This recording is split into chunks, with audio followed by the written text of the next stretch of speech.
So nice to see everyone. Nice to meet you, Vision. This is the first time I'm meeting you, I think. Oh yeah, nice to meet you. Okay. So I don't know. Have you guys heard of the story, The Little Prince? Yeah, No. when I was in grade school, we went over it, and it's a really great book. I think it has a lot of deep meaning for our lives. But we'll get to that. For the icebreaker, let's just do this one quickly because it's already 8:10, and you guys are up late, I know. But say your name and answer one of the following questions. Either what is something you're looking forward to this week? What is something special you did today? Or what is something new that you've learned recently? So for me, my name is Steven, and I am looking forward to football tomorrow. Tomorrow there is football all day. I go to my friend's house and I just watch football for like 2 hours.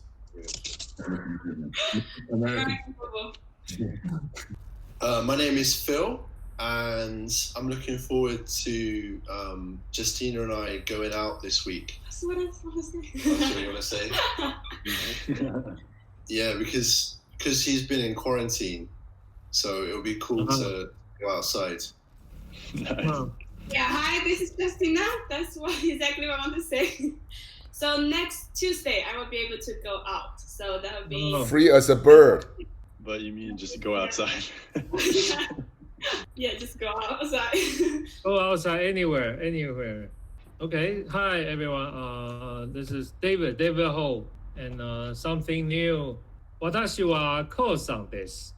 This is what I learned Japanese recently. Recently, I take a Japanese course. Aiueo Akikukeko. So tell us why you're learning Japanese. And then maybe in the future I can join the triple lingo boogie. No, because You'll be hosting it. because you looks like Japanese. A lot of people come across to you, talking to you in Japanese, right? Wow. Okay. Yeah. You are. So that's a real reason. That's a real reason. Yeah, John is right. Yeah, you looks like Samurai. The master of samurai. And I am looking forward to going out later with some other friends. We're going to go hiking. It's a really nice place we're going to go to and just to hang out because it's been a while since we've been able to meet up. So it'll be good to just catch up and see how everyone's doing. I like these mix of questions because I think on the day-to-day we have a lot of things that we do or we look forward to, and it teaches us about each other. Yeah, The Little Prince, it's a great children's book. This guy, I looked up how to pronounce his whole name. I don't really know how to pronounce it well. My French tells me it's Antoine de Saint-Exupéry. I also learned there's a website where you can look up how to pronounce everything and people actually speak. So it's really, I learned it there. But the book, The Little Prince, I'll read this first part, this first little blurb. So The Little Prince, just a little background before we read this story. I wrote this little part. It says, in this story, the little prince, who's this guy right here, travels the galaxy. He travels many different planets to find friends and adventure. Early on, he meets a rose on a planet, and they become really good friends. And the rose can talk. So it's one of these stories where animals and plants can talk. And after traveling for a while, this guy, the little prince, he encounters a fox. And this fox begins telling him the meaning of friendship and what it means to love something. And the little prince then thinks of his own friendship with the rose who he met on another planet. And he begins to speak to all these roses. He sees these roses and he begins to speak to them. The little prince went away to look again at the roses. You are not at all like my rose, he said. As yet you are nothing. No one has tamed you, and you have tamed no one. You are like my fox when I first knew him. He was only a fox like 100,000 other foxes, but I have made him my friend, and now he is unique in all the world. And the roses were very much embarrassed. You are beautiful, but you are empty, he went on. One could not die for you. To be sure, an ordinary passerby would think that my rose looked just like you, the rose that belonged to me.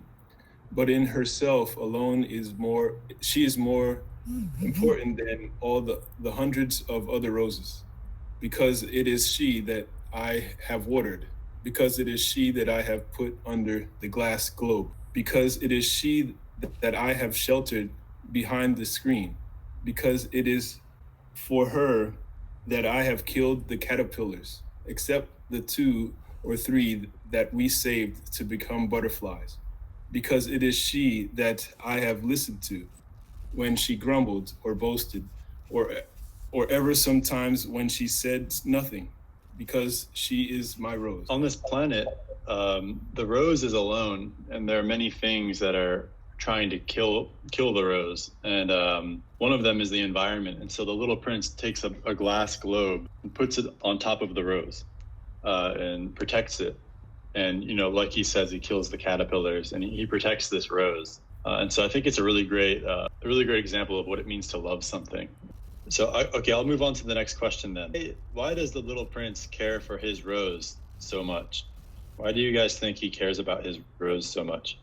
I think because it was his intention to find friends, and the rose may be the earlier friends he made on his journey. So that made it very special. Yeah, like he wanted to find companionship, and he met the rose and helped the rose, and so they became good friends. Yeah. Why do you think the little prince cared so much for the rose? Maybe the prince saw himself in the rose. Maybe the prince was similar to the rose when he was younger, and he could relate to how the rose was. Yeah, it's interesting actually. You guys will have to hopefully read this book one day, but the art is very interesting. Like when he's on the rose planet, it's literally like a planet this big, and he's standing on top of it, and there's just the rose. So it's almost like they're the only 2 people, only 2 things there. It's really, really cool. Maybe he saw the rose was lonely and he felt lonely. He's invested his heart into the rose. He says, because it is she that I have watered. One thing I remember growing up is my dad, he was a florist, and he would sometimes talk to the plants, because he said that if you talk to plants, it makes it grow. Yeah. I don't know how true that is, but yeah, it just makes me think of this. It's cool. I like that. Yeah, like some farmer that they let the cow listen to the music. They play music to the cows. So the second or the next question I want to ask, who, like this story is about knowing, it's about him knowing the rose, and he might know the rose better than anyone. So who out of all of the people in your life knows you the best, and why?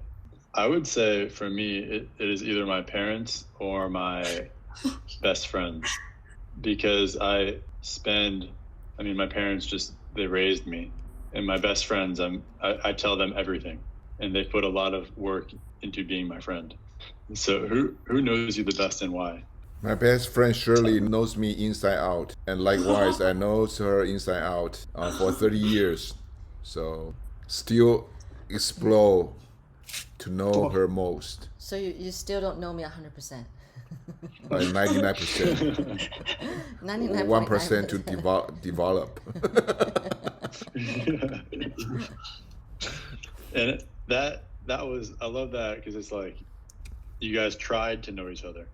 Not many people would be willing to help you like that, but he is willing.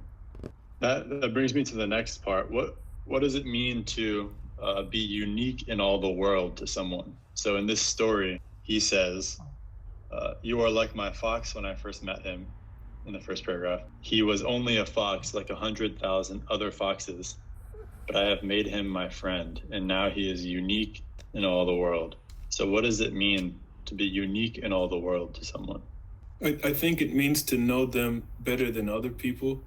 Yeah, sometimes when you go into a room, you get the first impression of someone, but then when you go and talk to your friend in that room, they have a better understanding of you.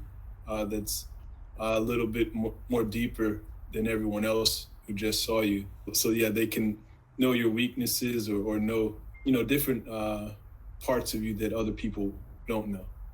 Let's move on to the scripture. This scripture, I think, is about knowing how God knows us. So question number 2. What is an object that you own that is wonderfully made? Number 1, you have very good perception. Number 2, I think I'm glad I can communicate eagerness. And 3, you are correct. So yeah, as you can see, I don't know if you can see this, but this is a door stop. So it stops the door from closing. You put it in front of the door or window, and it's a lighthouse. And the outside is kind of made out of cotton or something. Felt. And there's a lot of weight in the bottom, right? But it's not like it's heavy, but because of the material that makes it heavy, even if you drop it on your foot, it's probably not going to hurt too much. So, I'm not sure why that's funny, Stephen, but I'll carry on. So I think it's wonderfully made because there's a lot of design that goes into something that's soft, something that's kind of good. It's a lighthouse. There's a good message there, but also it's kind of safe. So I think this is wonderfully made. That be too much for a door stop. What would be the size? Usually a door stop is just a small thing. Yeah, but this is big and cute. Everybody sees it. When you put it on the floor, nobody will ignore it. No, that's right. The huge door stop. That's right. You should put a rotating light in it. Yeah, so cute. Yeah, put a light in it. Yeah, these things are wonderfully made. A lot of thought was probably put into these things being created. I just think of like someone with a name David, who grew up and wanted to create this, created it, and we just buy it. The next question I wanted to give on the sentence where it says ordained. All the days ordained for me were written in your book. What do you guys think it means or what does this sentence mean? What does it mean for days to be written in the book? All my days were written in your book. I would think that us as humans, we don't know how long we live, but God knows our entire life. So he has a plan for us, and all of it is written down for him, and it's not a surprise for him. He just shows us or gives us a little bit of it at a time, so we're not overwhelmed. What does it mean to have all of our days written in his book? Sweet. Yeah, he cares about us so much that he has a plan for our lives. And I guess this transitions well into the last question relating to, the story we read above about the little prince and the rose. His rose is special. What do you think God thinks about us? Because he made a plan for our lives. He's been there for us. What do you think God thinks about us when we think about the little prince and his story? How does it relate? Well, one aspect is that, again, the little prince, right? He invests everything into the rose, and it's because of all the actions that he takes. It's because of this rose, and you can tell with this scripture that it's similar, right? God takes the utmost care to create us, to know the details of our lives. It's that kind of detail and it's that kind of care that God has invested in us that's similar. Yeah, he, like the little prince, watered the rose. God knitted us together. Any other thoughts on what do you think God thinks about us as it relates to the story we read before? Really enjoyed this scripture. I read it just before I became a Christian, and it's really a special scripture for me because it just helps me to see God's heart more and how much time he puts into all of us and how unique we are to him. And just really puts a value on our lives, to show that we are important and we should really see that the time he takes in getting to know us and or I guess to plan out our days and knows all things about us, even when we're by ourselves, that we can't hide it from him. So we shouldn't be ashamed of that or anything, because he knows who we are. Yeah, that really connected with me the most, is that he knows who I am, even in my weaknesses, even when I'm by myself. Yeah, he knows the true you. I think for me, it helps me The Little Prince helps me understand that God, he's paying attention to me, and he's not somewhere far away, because how could someone who created me not pay attention to me? He made me. It's almost like if I created something that I really loved, even if it was like a table, every time I see it, I would be reminded of how much time it took to create, and I would just be proud and happy. And I feel God does the same thing for us. He sees us living our lives, and he loves us because he created us. It really makes me just feel good about my situation with God. And that's the last question I had for you guys. If you guys have any other thoughts, feel free to share.